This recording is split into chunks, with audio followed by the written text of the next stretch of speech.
Hello, everyone, and thank you for joining me this wonderful Tuesday. I am your host, Louise H. Reed, with listeners in over 145 countries and millions of iTunes downloads and ongoing podcasts each month. I'm the fortunate host here live every Tuesday to look into the lives of everyday people doing extraordinary things, people who take brave, bold action in pursuit of their dreams and goals, and are here to share their journey to help you do the same in yours. I'd like to thank you for joining me today. As you do every week, there is absolutely nothing more valuable than time. And so I'm honored that you're sharing yours with me. And to show my gratitude, I have started a Lady Boss Loyalty Monthly Prize giveaway. Anyone who comments on a podcast episode on YouTube, Facebook, Instagram, or LinkedIn with the hashtag LadyBossLoyalty will be entered. So please comment away. Now I would like to talk to you and introduce you to today's guest. Carla Howard is a woman who wears many hats. Professionally, she is a keynote speaker, a TEDx-er, author, mentor, transformational change expert, and advocate for professional women. One of the things that stands out to me about Carla is how she helps women become more influential and promotable so they can rise with confidence and grace. I mean, who doesn't love the sounds of that? She has served as a trusted advisor and mentor for over 2 decades. Her background includes experience leading successful transformational change, coaching professionals to achieve their personal and business goals, and gracefully navigating office politics. She understands the challenges facing women professionals in the workplace today and is passionate about helping her clients take charge of their careers. Carla is a results-oriented leader who values truthfulness, accountability, celebrating mistakes, and remembering to have fun in the workplace. Welcome to the show, Carla. Thank you so much. I'm super excited to be here. This is I've been really looking forward to this. You know, I have as well. We connected a number of months ago now, and it was like love at first sight. Yes, It was for me. Exactly. And so since then, and since we had a chat and we've continued to be connected through LinkedIn, I too have really been looking forward to this show. And I actually thought perhaps it might be an interesting way for us to kick off the show is to share with the listeners a little intro as to how we connected and how we met. Yeah, so I think it's kind of, because, you know, there's all this, you can't build relationships on social media and it's, you know, all fake. And I just don't share that view, you know. And so I found your podcast, listened to it, you and I connected on LinkedIn. We had a couple of exchanges, some great conversations, I'll say, both on the platform and then in the messaging area of the platform. And then I posted my TEDx Talk, Picture a Leader, Is She a Woman? We had some great conversation around that. And then we jumped on the phone and chatted. And like you said, it was love at first sight. I mean, we just connected. And that's just continued. And then your partner, Jay, connected with me. I'm watching you guys on YouTube, and it's hysterical because I talk about you like you're my friend, right? My BFF that I hang out with on the weekend. But we have really got that, you know, you just know when you meet that like-minded person and you have great conversations, there's just that spark. And just really always felt that. And I think this is really the value of social media. It allows you to find, because listen, I'm sitting in Phoenix, you're sitting in Canada. I never would have found you. Yeah. So it allows us to find people, but then the connection, that's up to us. That's our responsibility. It really is. And I love that. And I love too that we have connected, you know, in this hyper connected, over connected in a way, internet world, we're less connected on a human level than ever before. And so when you can find those genuine connections through the online platform, it brings some humanity to the hyper connectedness that Totally. we have. I really wanted to jump into the TEDx talk that you mentioned. And then I want to kind of rewind the clock and delve into some other stuff. But this for me was just such a gem that I really want to share with my listeners. So I'd love for you to share a little bit more about your TEDx talk, and also what prompted you to do it. So I don't know which one came first for you. Which one probably the idea of it came first. So maybe you could talk to us a little bit. How was the idea born? And then tell us a little bit about your talk. Yeah, this is, to me, it was kind of an interesting story. I don't know how many of your listeners have had this, where you read an article or you see something and it sparks a little teeny tiny bit of interest. And then over time, it gets a little bigger and bigger, and then it's just full on flame, right? So what happened is, I read an article in the New York Times by Heather Murphy, and the title of it was the title of my TED Talk, Picture a Leader, Is She a Woman? And I thought, that's kind of interesting. And there was this picture of a man, very, senior man, pointing his finger, like very dictatorial type of a picture. And I'm like, that's so weird. So I read the article, and what surprised me is that there was a study done where they asked professionals, draw a picture of what you think a leader looks like. And almost every single one of them drew a picture of a man. Men drew men, women drew men. And I thought, I don't know if it's that bad, right? So I decided I would check it out with my family. So I started with my daughters. My daughter Bailey's in her early 30s, and she drew a picture of a man. And she even labeled it, leader, man, pastor. And I'm like, she even labeled it. Right. So then I thought, well, ask my daughter Jill. Now, I thought, first of all, that because I was asking my daughters, that would color it, right? Here's my mom. She's a woman. In addition to the work that I do for professional women, I also work for a Fortune 200 company. I'm the director of our Change Enablement Office. I'm clearly a leader in the company. And my daughter, Jill, works at the same company. So I'm like, she's totally going to draw a woman. No, she drew a man. So I'm like, okay, I'm going to ask my granddaughter. So my granddaughter, Jocelyn, was 10 years old when I asked her to draw the picture. And she drew a picture, and you couldn't really tell if they were men or women. So I said, Jocelyn, tell me about the picture. And she said, these people are moving boxes, and this man, he's the leader. And I was like, oh. And so I said to her, Jocelyn, do you think it's possible that a woman could be the leader of these people moving boxes? And she looked me right in the eye and said, well, no. And I said, oh, why not? And she goes, well, you have to be strong to be a leader. And my heart, I was like, oh my gosh, like, we have to do better.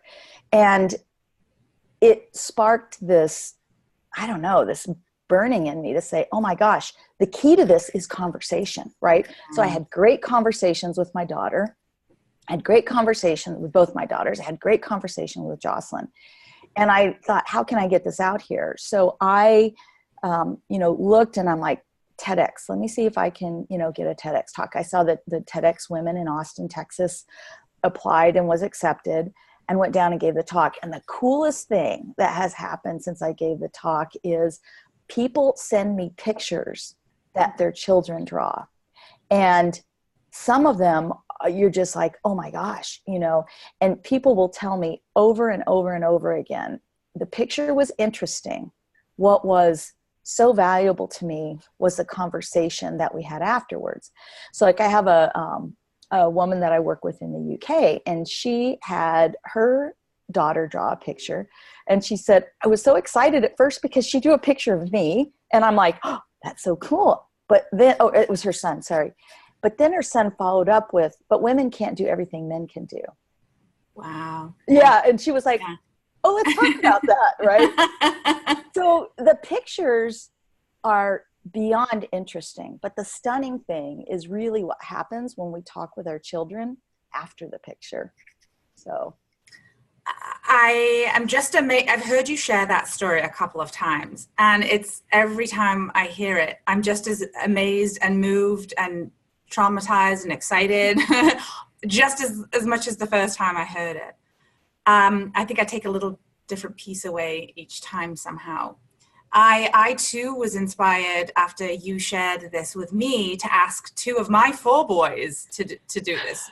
So I wanted, and I know I've sent these to you. I was quite excited when I sent these to you, but I thought I would. So there's some of you listeners just listening and not watching. Some might be watching on YouTube. So for those who are watching on YouTube, I thought I would show you 2 of the pictures. So this needs to come with a bit of a disclaimer. My children have many strengths. Drawing is not one of them. So yes, these are 13-year-olds who draw these pictures. Okay. So I said, draw me a leader. And this is what one of them drew. And to your point, Carla, the conversation I thought was really the interesting piece. It was you that prompted me to say, oh, of course, that's going to be what's the interesting part. And what he said was, because those who are listening, this picture that I just showed is of a man. It says Mr. Boss. He actually looks like a skeleton with some clothes on. But anyway, upon finishing the drawing, Cam said, Mom, I know what this test was, to see if I draw a man or a woman. I drew a man because I'm a boy. So anyway, so I had touche. And then my other 13-year-old drew this. And so those who can see drew a man and then wrote the word or, and then a woman underneath. And the interesting text here, additional context, is beside the male picture, there's nothing, there's no text. But beside the female picture, Ben wrote, supposed to be something nice, pointing to the clothes. So isn't that interesting? Isn't that interesting? Yeah. So anyway, I wanted to share that because it was so profound. You doing that TEDx talk really, really touched me, and I've shared it with so many people since. So I would love to include, I will include in the show notes the link to your TEDx. Yes. And I also want to be encouraging you, the listener, to ask your kids or children in your life, what's the question that you would like them to ask Carla to prompt the drawing? What's the actual question? Yeah, just sit them down and say, I'd like you to draw a picture of a leader, and then we'll chat about it when you're done. So imagine what a leader looks like, and then draw me a picture. Just awesome. Very nondescript, casual. It's funny because my leader at Avnet, that's the company that I work for, said to me, which just touched my heart. I had this conversation with my daughter, and it's the most meaningful conversation that we've had in a long time. She's also in junior high, right? So it can be a very challenging time. And I get all teary, when people really share something, how it touches them deeply. And she said, if the work that you did to do your TED Talk does nothing else but initiate that one single conversation, I want you to know it was worth everything that you put into it. It is this way to connect and have a conversation that's not judgmental. It's not, and listen, boys are supposed to see men as leaders, right? Like it's not that that's a bad thing. It is the conversation around, what do you think about women being leaders?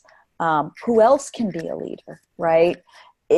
We have, and it's totally natural. We all have the unconscious bias. You posted a quote the other day that really, really resonates with me, and it is that you cannot be what you cannot see. And I really think this is what happens, right? Young girls see men in power, and so they associate power with men. We go into the workplace in our 20s, and who do we see as our CEOs? It's men. So we don't think, oh, I'd like to do that someday, because we don't associate women with CEOs, right? Especially over time. If everyone you see on the board, if everyone you see in executive leadership, if everyone you see at the CEO level is a man, you don't think about a possible path to get there. And I'll use myself as an example. So I had amazing parents, incredibly supportive. I entered the corporate world in the 1980s, completely oblivious that there was anything called gender bias. My parents said I could do anything, I believed it. Even with that, I never even considered something like a CEO seat would be something I'd achieve or strive to get. I didn't see anyone like me doing that. Wasn't even in your consciousness. No. So I really believe having these conversations with young professionals and our children as they're either before they get into their professional lives or as they're first entering their professional lives changes the realm of what they see as possible. And that's where I think we have to get to, is that place where we can use our imaginations, really think creative about possibility, and then create that big dream. Because as soon as you can see yourself there, you actually have a path to get there. Mm-hmm. And some spirit, right? And yes. some spunk and some flame to actually, that gets ignited to take action. I think it's really interesting as well what you just said about, and I agree, the key is conversation, which I love for so many reasons. One is because it's easy. It's not easy to find the words necessarily, and it takes some courage to have the conversation, but it's not as you don't need a manual to figure out how to have a conversation. And so I like the simplicity of it. It's about connecting at a human to human. But you did say something that I'm interested in, and you were saying about it's important for us to have that conversation with young professionals and children. And the reason I'm going to just pause there for a moment and reflect on a conversation. I was out with a couple of friends last night, and we were talking about recently in Canada there was some upheaval in one of the cabinet ministers. There was a bit of there was some drama and some news. And essentially, this particular female leader ended up voicing her concerns so strongly to the point that she ended up leaving the cabinet. And one of my friends commented saying that what a great example of feeling empowered to share her voice despite the risk of what that meant for her career. She stood up. She was not being silenced. What a great example for children, young women and boys and girls. And I said, it's also a great example for all women. Women's voices have been silenced. And through no fault per se of any individual. It's just the way that our society has been created and is carried on. But when you know better, you can do better. So right. I'd like to say that this conversation is also one, it's not just young professionals and children. There are so many women in the workforce that this would enable them to create a dream, perhaps, that they did not know they could have. Yeah, it's bigger than that. It's bigger than what you said. Yeah, I think it can do that. Even, I mean, listen, if you're 50 and you are thinking, gosh, I love it. I wish I would have. Well, then do it now. Yeah. Now is not too late. So I thank you for that, because I do think we have not always imagined ourselves at the places that we can go. Mm-hmm. And then I think the conversation with professional women who have made it and men who are in positions of power are quite different, right? They're still along those lines of we've got to find a way to bridge and help women see themselves in positions, but then also, find ways to encourage, promote, sponsor, and mentor them. And I posted an article on LinkedIn the other day, and I just loved what Sheryl Sandberg said when she said, it's not enough. You can't harass us, but you can't ignore us either, right? The alternate is not ignore us. Yes. And I was like, that just really resonated with me, because I think the Me Too movement has done some great things. I mean, it obviously brought out some issues that needed to be brought out.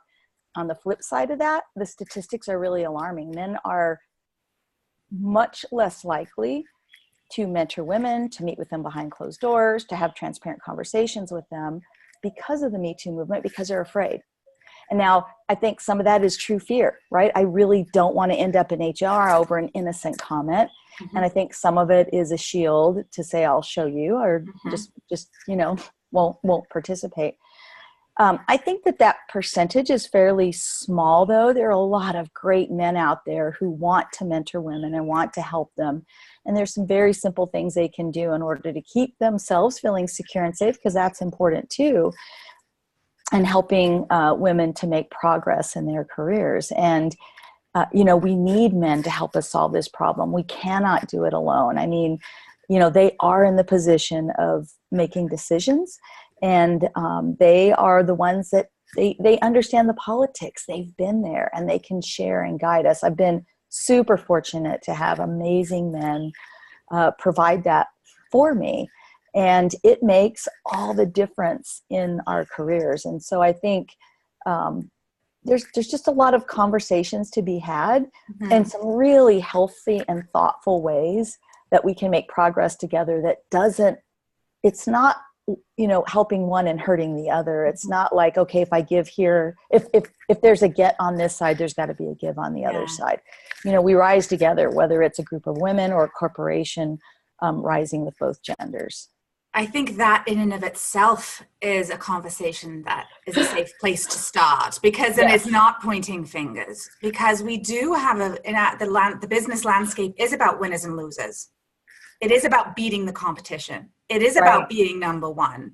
It is about rising to the top. Yep. And so I think that shift even needs to start. There have to be some conversations around that sort of shift in changing.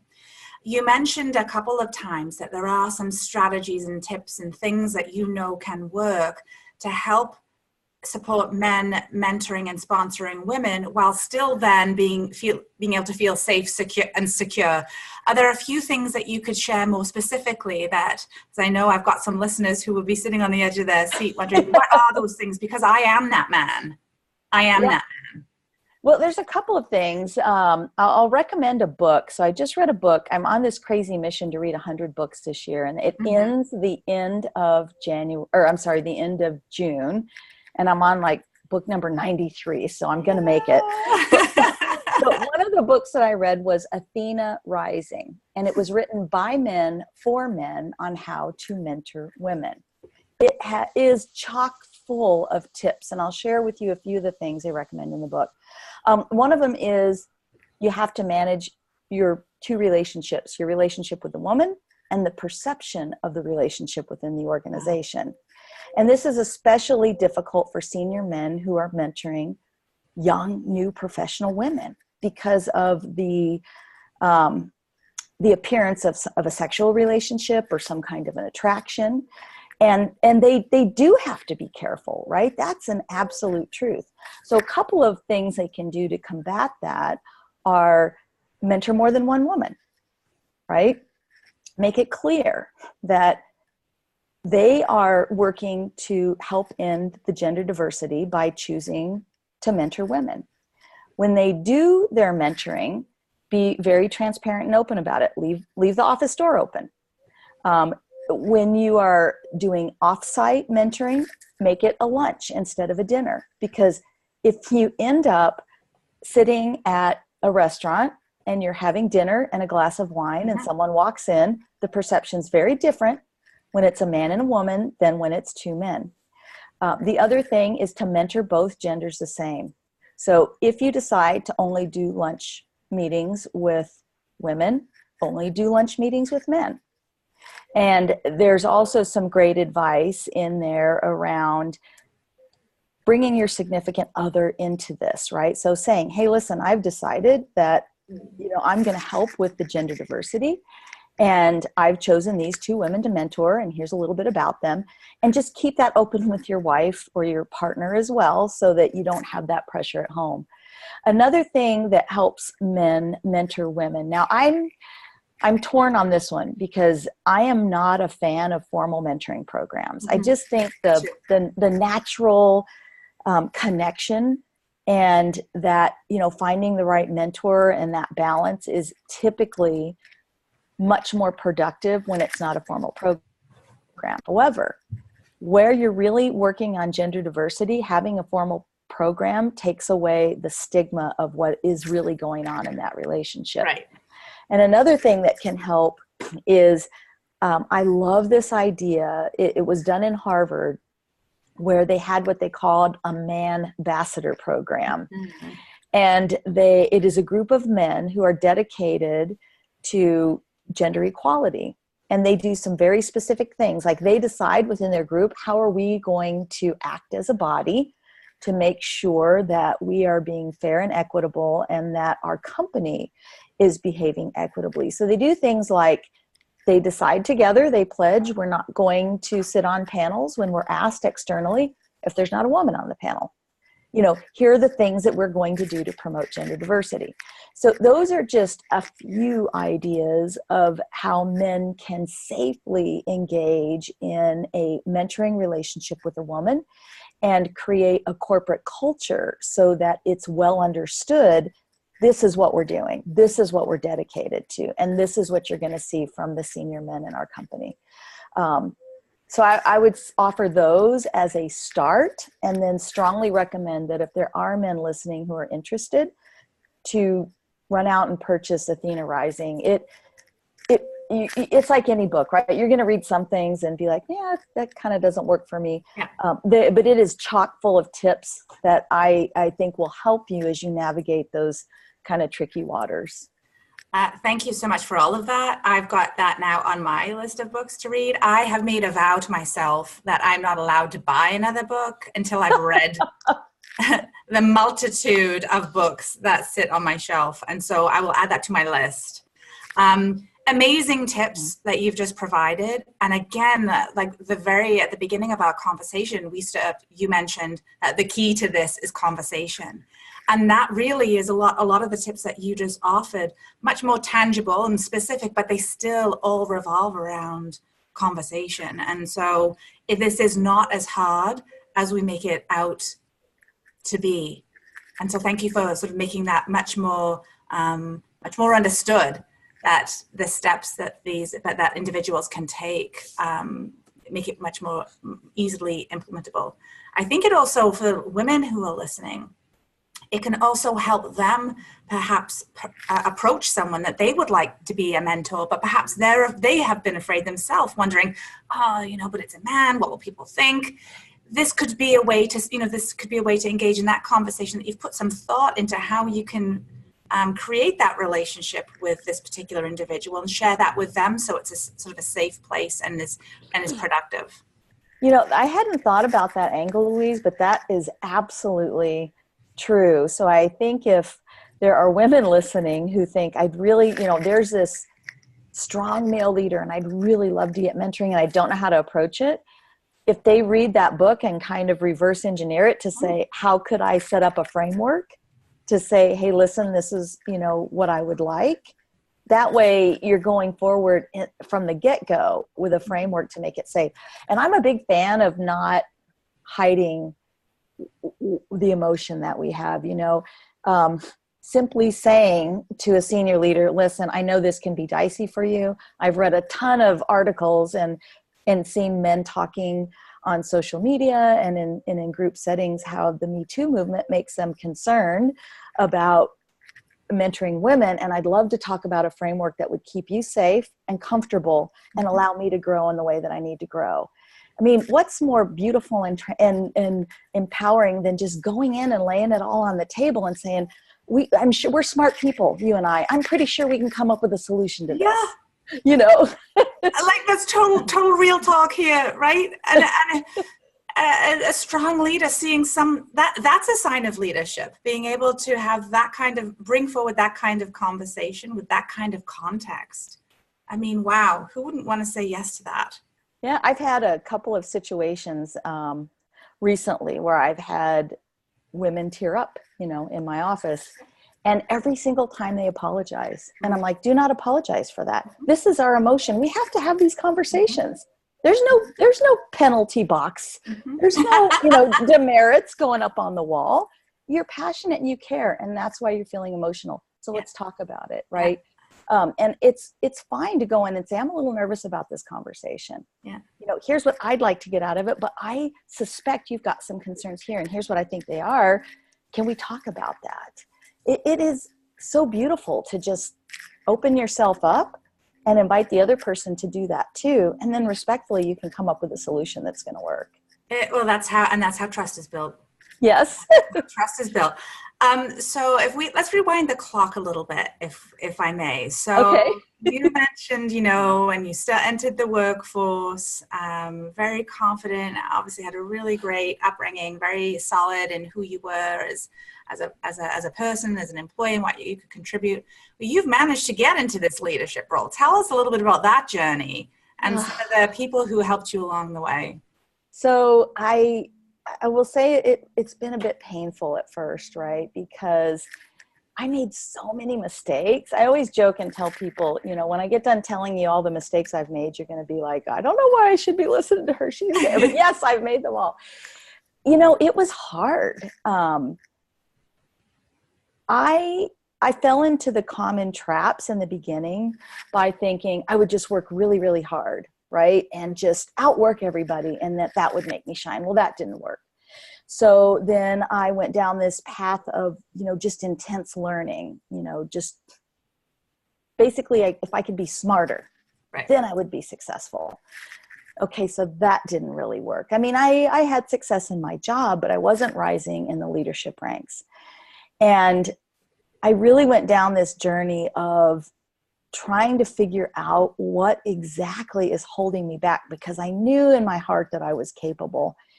And to my complete and utter surprise, it had nothing to do with ability, with quality, with brilliance, with any kind of work quality or output.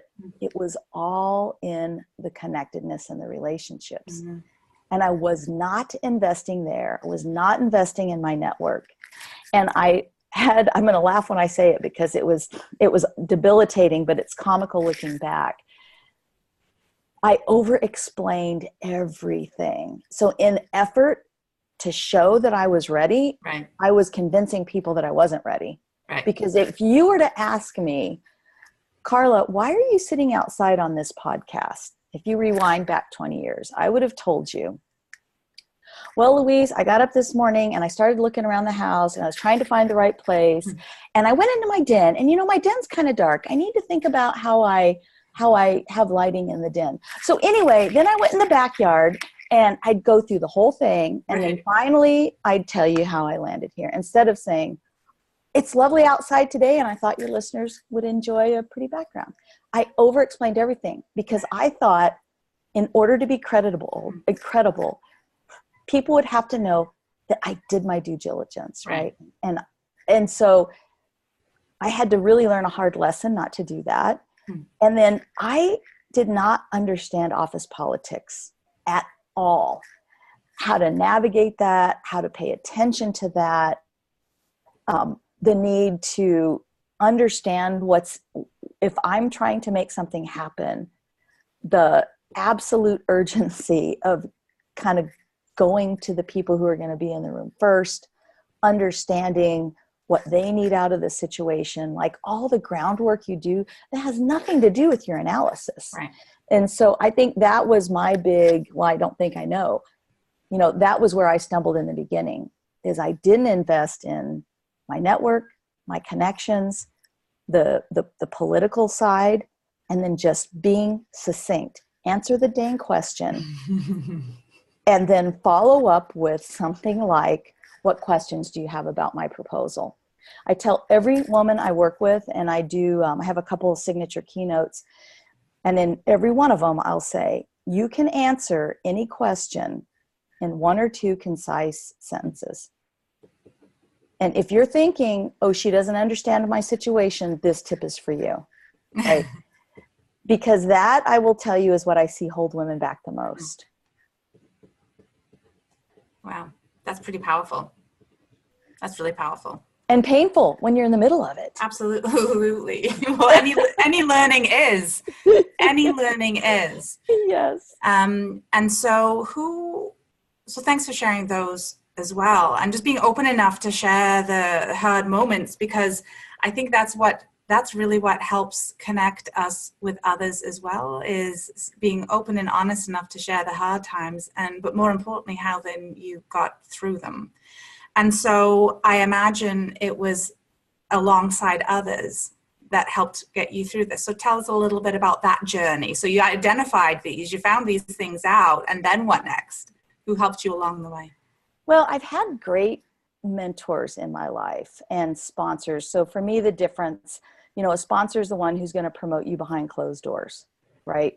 Who works with you, understands your skill set, and is willing to use some of their personal capital to promote you behind closed doors. Because when the promotion discussions or who's going to be on this next cool project comes up, those typically happen generally between men. Sometimes there's a woman in the room, but you don't have a chance to put yourself out there. Right.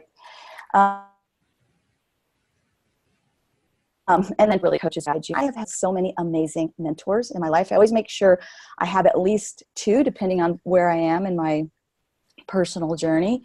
And then sponsors who are going to promote you. And they would give me advice. And it's always been a mix of women and men. I don't like to have just women mentors, because in order to communicate the way that men can hear you, you got to have a man tell you, okay, girl, stop. That is way too much information. I want you to replay how you're going to answer that question. And it was frustrating. There was a gentleman that I worked with in particular, and he would stop me mid-sentence. He'd ask me a question, and then he'd stop me mid-sentence and say, you haven't answered my question. I just want an answer. I'm like, but I'm explaining, I don't want you to explain. I want you to answer my question. I'm like, and so that was really, really good for me. Really, really good for me. And my parents played a different role in that, they would see the struggle and knew I could always get there. Yeah. And my husband is a great sounding board. He's retired military. He certainly understands the male perspective. Yeah. And so there are times I would sit down and kind of hash through things. And he's like, all right, I'm going to tell you what I would think if you came to me with that. Mm-hmm. And sometimes it's like that dagger to the heart, but you just step back and go, okay, let's talk through it then. So I think whoever that trusted confidant is that you have, that you can talk through things with and get clarity around how you're coming across is helpful. It may be a mentor, it may be a sponsor, it may be someone in your family, but you've got to do that. And then I just did a lot of hard work through learning. So through reading, I'd read books on how to become a more powerful speaker, how to move through corporate situation.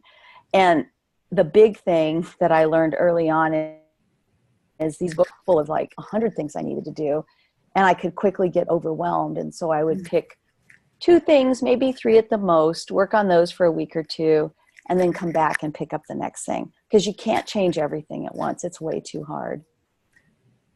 More great tips there. And to your point about choosing things that are too big or too many, I do leadership development. Part of what I do, one of my hats is doing leadership development work. And to your point, after teaching or delivering a course, asking individuals what they're taking away, they're choosing a really, really, really big thing that could be a course in and of itself. And so I think that, and see this all the time, both with myself and others, that we do choose things we need to choose something smaller. So, I think about it, it's not really that great of an analogy, but the thing I think about is, how do you eat an elephant? One small bite at a time. And so oftentimes I'm finding individuals, whether they're reading a book, I've been taking a course, they take the elephant. They want to take the elephant in one big bite. Yes. They want to take the elephant in one big bite. So tell me a little bit more. Let's break it down. And so I too love to read. And I too found that I was reading a tremendous number of books, but taking nothing away from it. So I had to pause and think to myself, well, what is the purpose really here? Purpose is really to learn and grow and implement. So I love that. I have that visual in my mind about the elephant and then the little bites. If anyone has a better analogy than that is a little less troublesome, please let me know. I'm all ears. So I know you've mentioned one of the quotes that you like. Do you have other things that sort of either inspire you, whether it's quotes or people or things that in a moment can sort of ground you? Yes. So for me, it's really engaging in a gratitude practice, whatever, because we can get overwhelmed by things, or, we can think we're somehow not doing everything that we need to do in this world when we've got those big lofty goals. And honestly, it's gratitude. I went through a situation, and I know Jay has been very open in sharing the hemochromatosis diagnosis that he received. And my daughter did not end up having cervical cancer, but we went through about a 3-week time period where it was really looking like she might. And what I noticed during that time is this ridiculous spin in my mind. I just almost couldn't stop, And this is something that I had happened to me in my professional life many, many years ago, where I would spin. I would think about what I said or what I did and what I should have done differently. And oh my gosh, what do they think? And just this ruminating, Or I would do it about future events, like imagining going in to ask for a raise. And I would ruminate about how terrible that was going to go. And I finally got that under control in my professional life. But when this potential diagnosis popped up, it was debilitating. Like, I would go to the most ridiculous bad places. And what got me through that without losing my mind is really gratitude. So the minute I would start to ruminate or spin, I would stop and say, what are all the things I'm grateful for, right? And just get a mental list. And as soon as that, those thoughts would pop back up, I'd move right back to gratitude. It's like, nope, I'm not going to go there. We're going to think about all the things that I'm grateful for right now. I say we because it feels like it's almost another voice in your head, right? That's taking over. And so I will tell you that when you feel like you're spinning, whether it's personal or professional, if you can recognize that that is not the voice of truth, and I am going to rewrite my story, and here's all the things that I'm grateful for, to me, that keeps me grounded more than anything. I found myself taking some really deep breaths as you were even saying that and sharing that. There's so much truth in that. And again, the simplicity of it, because you have that wherever you go. You have that wherever you go. Yes, you do. And it can even work in a boardroom setting, right? Whether you actually are in a boardroom or a doctor's office or at home and having a difficult conversation, in those moments, you can quickly ground yourself. And I think in this super fast-paced world, we don't take enough time to bring the level of intensity in which we're living down a notch. So it doesn't take much then to sort of send us into this state of overwhelm. Yes. The situation you described is enough to take you into a state of overwhelm, even if you are at a really sort of good low-level baseline. But my point is, we're often not. We're often elevated in that terms of stress in the first place. And so I love hearing strategies from successful people like you, sharing what in moments like that are able to do to get one grounded again. All this to say, based on where you're at in your life now, and I know there's a lot more to come, what accomplishment are you most proud of to date? Oh, I would say I'll give you two. So the first one is personal, and that is having a connected family unit, right? Like that to me gets me through everything. My husband and I go to my parents' house every Friday night for coffee. We call it Chicken Friday because my mom makes chicken every Friday night. I love it. And I love Chicken Friday, right? Yeah. My daughters were here yesterday morning. We made breakfast with them here, and my granddaughter spent the night there snoozing in the other room. So that connected family keeps me grounded and happy. I mean, that is so important to me. And I'm proud of that because it's not always easy to achieve, right? Yeah. So that is my personal accomplishment. So from a professional standpoint, the thing that I'm most proud of is that when I felt that little fire that said, I need to do something, that I did it. And it was hard, building a business in addition to working a full-time corporate gig is tough. Mm-hmm. And I'm seeing a lot of success recently, particularly in the Keynote area. And I love that work. it's funny because probably 20 years ago, if you would have told me I would, stand up in front of 1,000 people and give a keynote address, I would have said no way, because I was terrified of public speaking. And that journey has not been an easy one for me. Mm-hmm. What it has done is allow me to share this message of empowerment with so many more people than I could touch without it, and I speak on the topic of change leadership as well, helping leaders become more influential and promotable while attaining business results through that. Primarily, the pull that I get is more from women's organizations around quieting your inner critic or owning your rise, or the Picture a Leader platform. And I get so many amazing messages from women who say, hey, listen, and sometimes it's like 2-3 months later, here's what I've done since I heard your talk, and here's how it's changed my life. And it just makes me tear up every time. Wow. That's more fuel. That's more fuel for that. Yeah, yes. Yeah. So I'm really proud of that. Beautiful things to be proud of. This is my last question. I could keep talking to you all day. My last question before I want you to share how people can get in touch with you or connect with you, which I will include in the show notes. But so what advice would you give to a listener who, after hearing this podcast episode, recognizes they have that little spark or that little flame, and they think, hey, I have that too? What would you love to share with them? What should they do? Take a step. Take one step. Because here's the thing, your inner critic is going to rush in to stop you.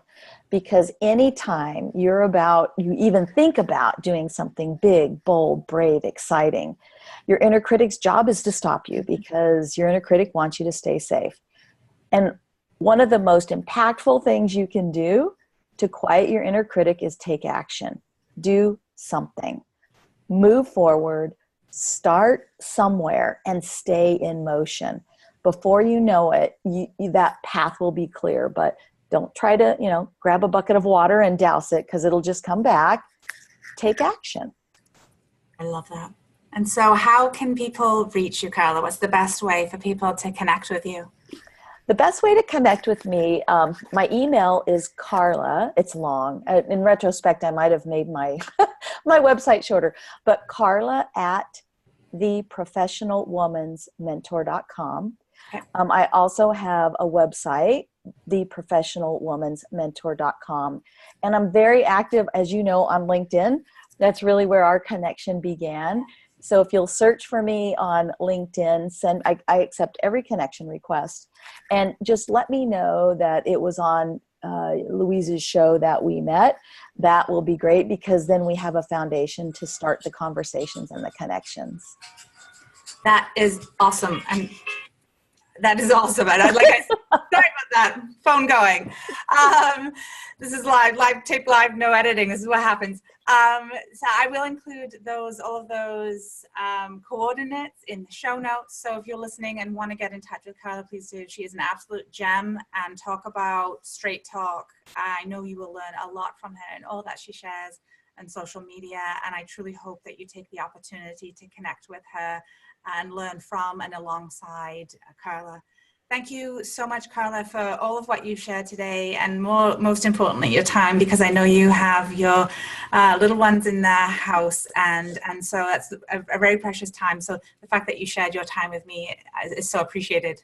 Well, thank you so much. I enjoyed chatting with you, and I'll look forward to continuing our connection on and offline. Great, thank you. And I do want to add, anyone who has pictures from their children or children in their lives regarding, draw me a leader, please send them to Carla and I. We would love to certainly see those. And so at this time, I want to thank all of you as well, my loyal listeners and followers, and remind you that information about my radio show and my guests can be found at louisehreed.com. Also, as always, a big shout out to my producer, Cameron Steele at Contact Talk Radio Network. A reminder as well, as you're listening to the podcast, please leave a comment with hashtag LadyBossLoyalty so you can get some Lady Boss love from me. And finally, I'm here to highlight and showcase people who are taking brave, bold action, whose actions have a positive impact in our world, just like Carla. With that said, I'd like to encourage you all to be brave, be bold, and be happy. And in the words of Carla, take a step, do something, move forward, start somewhere, stay in motion. Until next Tuesday at 11 a.m. Eastern Standard Time, I'm Louise H. Reed, wishing you all an amazing day. Goodbye, friends.